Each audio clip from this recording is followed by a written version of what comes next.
Goeiedag, dis Vrydag die 14de November. Die jaar is amper verby. Nou ja, ons is op pad Kersfees toe.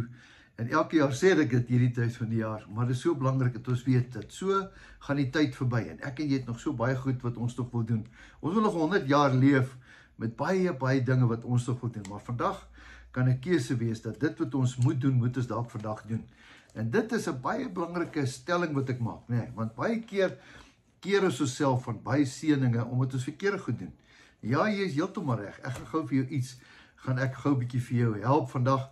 En dit is wat die woord sê. Ek gaan jou nie leer en die woord gaan jou leer. Ek gaan dit vir jou lees vanoggend wat die woord sê. Julle het mis nou geleer wat sê Jesus leer ons nou die Onse Vader. Hy sê vir ons, so moet julle bid, Onse Vader wat in die hemel is. Ons ken mis nou die ding. Maar daar's een versie in die einde wat baie keer ons vang. En baie keer wil ons dit nie lees nie. Ons wil dit oorkyk. Nee, wat Dawie, hierdie is nie vir my nie. Ek kies maar net om so aan te gaan met my lewe. Ek onthou, daar was 'n ou by die kampe, Fransjo Venter. Hy het so 'n Bybel gehad. En dan lees hy vir die manne sekere goed. Dan sê hy, eer jou vader en jou moeder. Dan kyk hy so op en sê, o, is 'n paar van julle wat 'n probleem het met jou skoonpa of met jou broer of wie ook al. Dan vat hy so, dan skeer hy daai bladsy uit en dan gooi hy hom daar neer. En dan spring daai manne op, hulle kan nie glo wat hulle sien nie. En na 'n rukkie, dan vat hy sy Bybel en sê, moenie worry nie boys, dis maar net 'n Bybel met 'n geel bladsy en dis geel bladsye papier hierdie. Wat hy eintlik wou gedoen het om te sê, daai versie pas my nie. Kom ek skeer hom uit en kom ek gooi hom weg. Nou ja, ek het dit elke keer geniet as hy dit gedoen het. Nou, hier's nou 'n ou versie wat vanoggend so 'n bietjie diep gaan sny. Right, ek mag dit mos vir jou lees, dis God se woord. Hy gaan 'n bietjie diep sny. Hoor 'n bietjie wat sê hy. Hy sê Matteus 6 vers 14 en 15. Hy sê, wanneer julle, as die mense hulle oortredinge vergewe, sal julle hemelse Vader julle ook vergewe. Ek gaan hom weer lees. Want as julle die mense hulle oortredinge vergewe, sal julle hemelse Vader julle ook vergewe.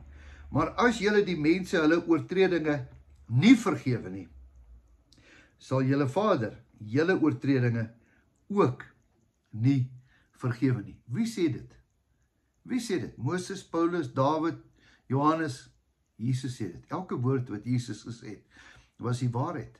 Want hy is die weg, hy is die waarheid, hy is die lewe. So hy praat net die waarheid. En elke woord wat hy gesê het, kom van die hemel af. So God gee hom opdrag en sê, hoor jy, sê 'n bietjie vir daai ouens op die aarde.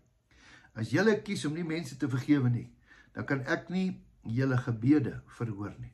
Eendag het iemand gedemonstreer. As jy dan gaan bid vanaand, gaan die Here sy ore toedruk. Want daar's iets wat jy nog teen iemand hou. Jy verwag God met jou vergewe, maar jy wil nie iemand anders vergewe nie. Dis 'n ou moeilikie in Dawie. Jy is heeltemal reg. Grootste tragedie wat ek in my lewe gesien het, is mense nie ander mense kan vergewe nie. Mense wat pleit, vergewe my. Nee, ek gaan nie. Ek verwens jou. Raai wat gebeur? Jy vervloek jouself. Jy verwens jouself. Want as jy nie kan vergewe nie, kan God nie jou vergewe nie en ook nie jou gebede verhoor nie. Dawie, maar wat van dit? Maar Dawie, jy verstaan nie mooi nie. Alles. Weet wat jy definisie van alles? Jy moet daai persoon oorgee vir die Here.